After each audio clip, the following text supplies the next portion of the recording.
तुला सांगितलं होतं दादा, दिवस, तारीख, वेळ लक्षात ठेवायची. येतो, मी लक्षात ठेवतो.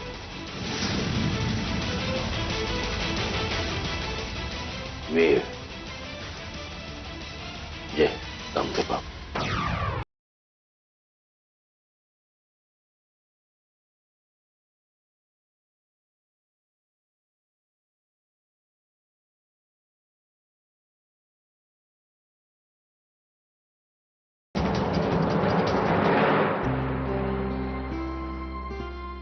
घ्या, कॉफी घ्या म्हणजे बरं वाटेल तुम्हाला. वहिनी, ही माझी बायको मधुरा भोसले. आणि हो, हिची दुसरी ओळख म्हणजे तुमच्या मंजिरीताई आहेत ना, त्यांची ही धाकटी बहीण.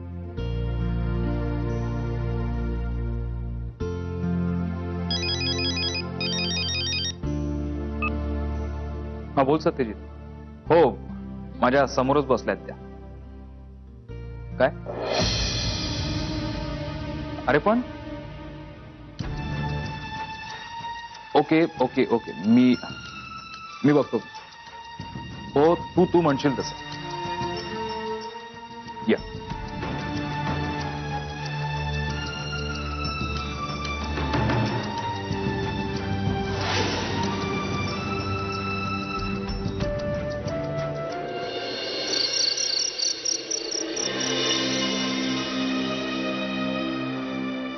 मंजिरी, अगं काय आराम करायचं सोडून तू इथे का उभी आहेस? हे बघ, जागू नको, जाऊन झोप जा, नाही तर पुन्हा ऍसिडिटीचा त्रास होईल तुला. अहो आई नाही, मला जरा काळजी वाटते. कसली काळजी? बघा ना, हे अजून घरी आले नाहीये. हॉटेलवर असतानाच मला म्हणाले की माझं काहीतरी महत्वाचं काम आहे ऑफिसमध्ये, आणि तेव्हापासून काही फोन नाही, काही बोलणंच नाहीये आमचं. पण मग तू ऑफिसमध्ये फोन केला होतास का?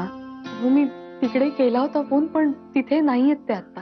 बरं, आणि ती मंजुषा? त्या आहेत ना, त्या रूम मध्ये आहेत. आजच त्या दादा होळकर विरुद्ध साक्ष देऊन आल्या. तेव्हापासून जरा शांत वाटतायत त्या. मीच त्यांना म्हणाले की जरा वेळ आराम करा रूम मध्ये. हे बघ, तू सत्यजितची काळजी करू नकोस, तू जाऊन आराम कर जा. मंजुषा सोबत जाऊन बस. अहो पण आई, अगं मी फोन करीन त्याला, विहंगला फोन करीन, त्याच्या बरोबर असेल सत्यजित, किंवा त्याला माहित असेल ना सत्या कुठे आहे ते. जा तुझा. ठीक आहे.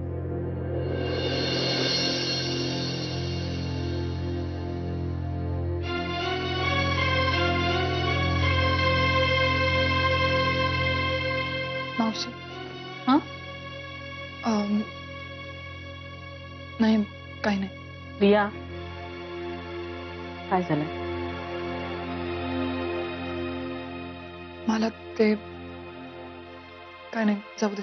प्रिया, बैस बैस.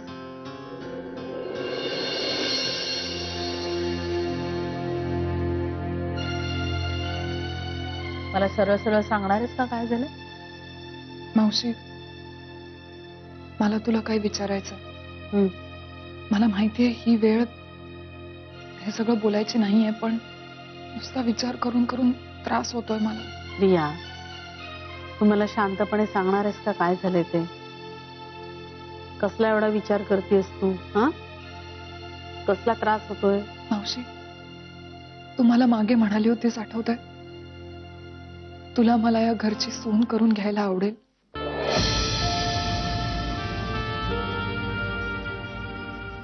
खर तर सत्यजितच्या लग्नाच्या वेळी तू जो डिसिजन घेतलास तोही चुकीचा होता, असंही तू म्हणाली होतीस. हो, तू कदाचित हे सगळं सहज बोलून गेली असशील, पण मावशी, तुझ्या या एका वाक्याने तुला नाही माहित माझ्या मनात किती आशा जागवल्या होत्या. म्हणजे मी असं म्हणत नाहीये की सत्यजित आणि मंजिरीचा संसार तुटावा, नाही, मला तसं नकोय. पण संसाराच्या नावाखाली ते दोघं काय करतायत हे आपण बघतोय ना. तू ज्या दिवशीपासून मला हे सगळं बोललीस त्या दिवशीपासून एकच विचार माझ्या मनात यायला लागला, सत्यजितला न मिळालेलं सुख त्याला कसं देता येईल. शेवटी तो सुखात राहावा ही तुझीही इच्छा होती ना. मला फक्त एकाच प्रश्नाचं उत्तर हवं. हे जे मी बघत होते ते दिवा स्वप्न होतं का? माझ्या मनातलं एक खूळ म्हणून मी हे सगळं विसरून जायचं. प्रिया,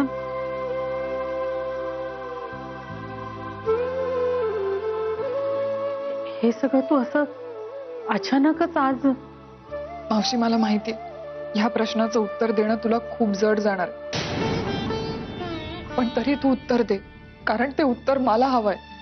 तुझं जे काही उत्तर असेल ते ऐकायला मी तयार आहे. थोडे दिवस त्रास होईल, पण मी सहन करीन. सहन करणं अंगवळणी पडलंय आता. मावशी, तुला माहितीये मला वाटलं होतं सत्यजित मंजिरीला डिवोर्स देणार आहे. त्यांनी तशी तयारी पण केली होती. पण तिच्या प्रेग्नन्सी नंतर तो विषय संपल्यात जमा झाला आता. मावशी, मावशी, मावशी, मला सांग ना, तुला काय वाटतंय? तुला मनातून काय वाटतंय? त्यांचा संसार पुन्हा सुरळीत होईल? तुला खात्री आहे का तशी? हे बघ मावशी, मला खरं खरं सांग. तुझं उत्तर जर हो असेल ना, तर मला हो सांग. मला खरंच काही वाटणार नाही. उलट मला आनंदच होईल. तू सांग. प्रिया, तुझ्या या प्रश्नाची उत्तरं नाहीयेत माझ्याकडे.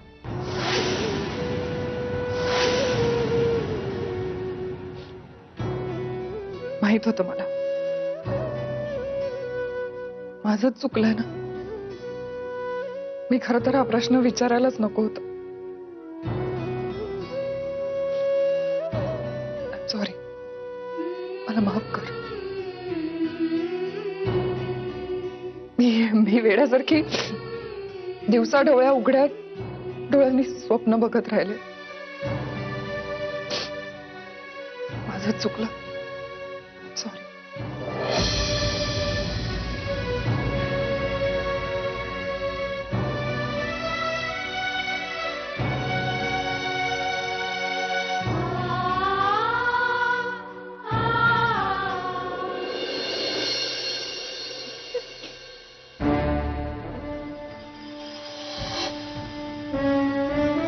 तू काय करतेस इथे?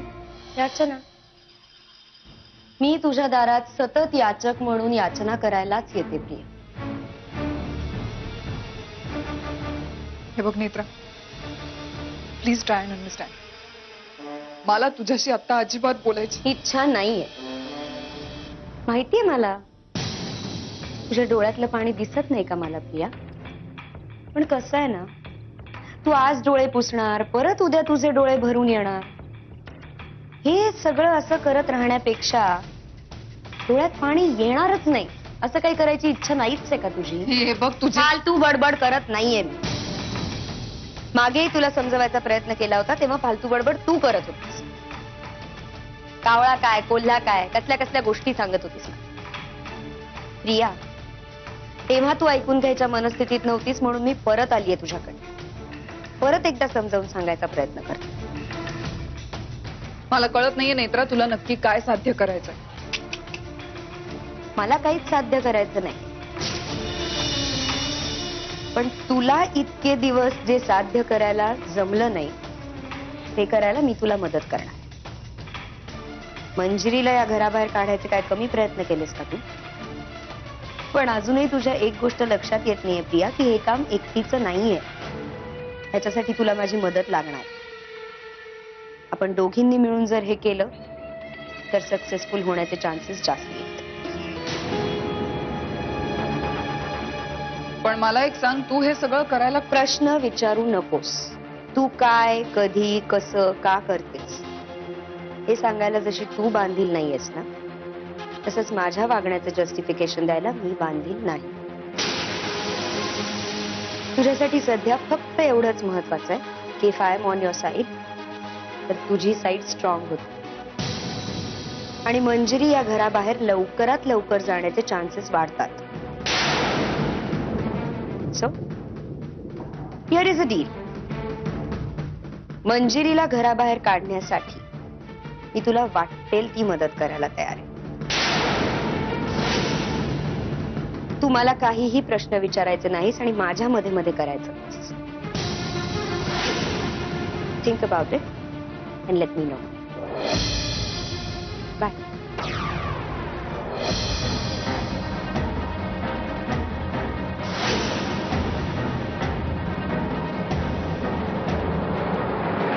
सगळं झाल्यावर SP साहेब स्वतः म्हणाले की आता चिंता करण्यासारखं काहीच नाही म्हणून. खरंच एवढं धीराने सांगितलं तुम्ही हे सगळं. मी कुठे, खरं तर विहंगराव, मधुराताई तुमच्या सगळ्यांमुळेच तर मी धीर एकवटू शकले. अदरवाईज गेल्या 5 वर्षात मी एक शब्दही बोलू शकले नव्हते. आता जाऊ द्या. पुन्हा त्याच आठवणी काढून स्वतःला त्रास नका करून घेऊ. सारखं असं वाटतं की शेवटी मीच माझ्या सौभाग्याची शत्रू ठरली.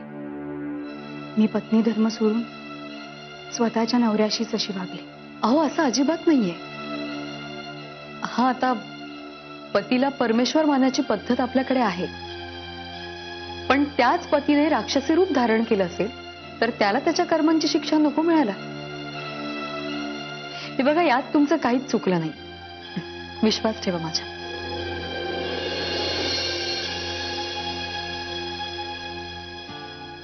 वहिनी, एक आनंदाची बातमी. आज सकाळीच दादा होळकरला अटक झाली.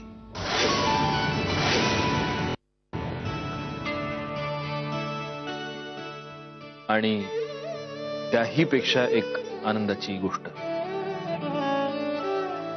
त्याला अटक होण्याआधी मी त्याच्याकडून काही पेपर्सवर सह्या घेतल्या होत्या.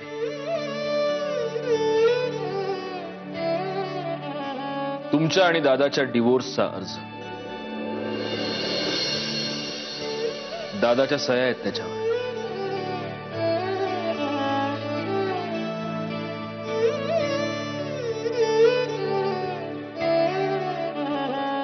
वहिनी, पुढच्या काही महिन्यातच तुम्ही त्याच्या पंजातून कायमच्या मुक्त व्हाल.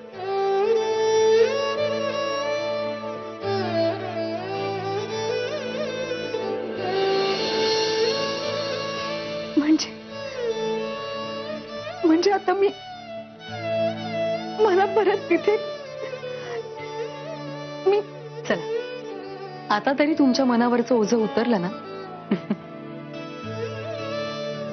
बघितलं, देव कधीच कुणाचा अंत बघत नाही.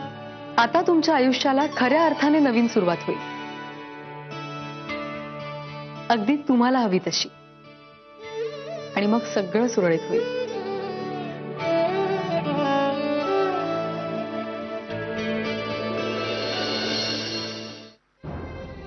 तुम्हाला मागे म्हणाली होतीस, आठवतंय? तुला मला या घरची सून करून घ्यायला आवडेल. मला फक्त एकाच प्रश्नाचं उत्तर हवं. हे जे मी बघत होते ते दिवा स्वप्न होतं का?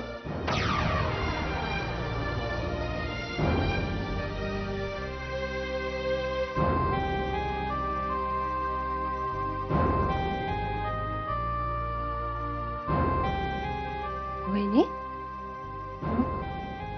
अगं कसला विचार करायलीस? हातून घडून गेलेल्या चुकांचा हिशोब मांडते. कसं असतं ना वंच, चूक करताना ते नाही लक्षात येत, पण नंतर लक्षात येऊनही काही करू शकत नाही आपण. ती चूक सुधारू शकत नाही. हातात काहीच राहिलेलं नसतं आपल्या. अस्वस्थ व्हायला होतं अशा वेळेला. म्हणजे आपल्याकडून घडून गेलेली एखादी गोष्ट, तोंडातून निसटून गेलेले शब्द, हे कुणासाठी तरी जीवापाड महत्वाचे असतात. त्याची स्वप्न, इच्छा, आकांक्षा, आयुष्य हे सगळं त्या शब्दांवर अवलंबून असतं. पण आपल्याला मात्र त्याची कल्पना सुद्धा नसते. हे सगळं असं घडून गेल्यावरच का उमजतो? असं काय घडलं या?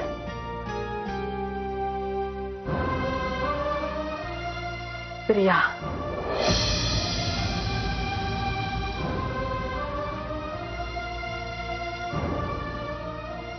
प्रियाच्या बाबतीत मी कायम चुकतच गेले. प्रत्येक वेळेला तिला गृहीत धरत गेले. पण हे मी मुद्दामून नाही केलं वंच. परिस्थितीनं माझ्याकडून त्या त्या गोष्टी त्या त्या वेळेला करवून घेतल्या. बहिणी, तुला काय म्हणायचंय जरा स्पष्ट सांगशील का? माणसं, परिस्थितीनं आपल्याला अशा वळणावर आणून उभं केलंय. एका बाजूला मंजिरीच्या पोटामध्ये मुधोळकरांचा वंश वाढतोय आणि दुसऱ्या बाजूला मी प्रियाला आशेला लावून ठेवलंय की ती या घरची सून होईल, तिचं आणि सत्यजितचं लग्न होईल. त्या पोरीनं माझ्या बोलण्यावर विश्वास ठेवला. सत्यजितशी लग्न करण्याचं स्वप्न बघितलं. तिची काय चूक? पण आता मला या विश्वासाचं ओझं पेलवेन असं झालं. कठीण आहे. का कठीण आहे? आता मंजिरी तुला निर्दोष वाटतीय म्हणून कठीण आहे? तसं नाही वंस. मंजिरी निर्दोष असण्याचा नसण्याचा मुद्दाच नाहीये हा. मी जर प्रियाला हे स्वप्न दाखवलं नसतं तर परिस्थितीनं आपल्या सगळ्यांना असं हे अधांतरे लटकत नसतं ठेवलं. वहिनी, मी तुला एक सांगू का? नाही म्हणजे माझ्या बोलण्याला काही किंमतच नाही या घरात. तरी पण सत्यजितचं भलं व्हावं यासाठी माझा बी जीव तुटतो. म्हणून सांगते, प्रियाचं लगीन सत्यजित बरोबर लावून दे. यातच समजायचं भलं. मग बघ समज कसं सुरळीत होतं की नाही. विचार कर वहिनी.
मंजिरी,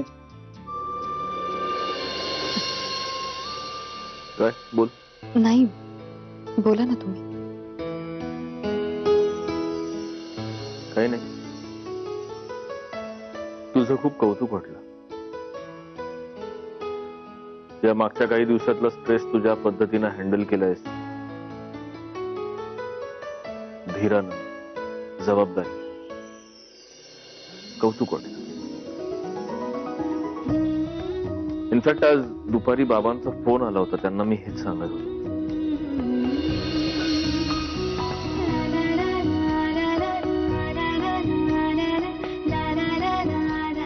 झोपलीस का? नाही, ऐकते ना. तू काहीतरी सांगत होती. हा म्हणजे ते मंजुषा वहिनींना तुम्ही दादा होळकरच्या तावडीतून सोडवलं, खरंच खूप बरं केलं. खूप आनंदी आहेत त्या. फक्त त्या?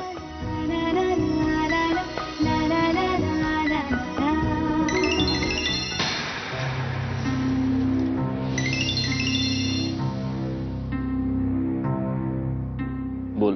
मला तुला भेटायचं. आता आय नो, थकला असशील, झोप आली असेल, पण तरीही मला भेटायचंय आत्ता.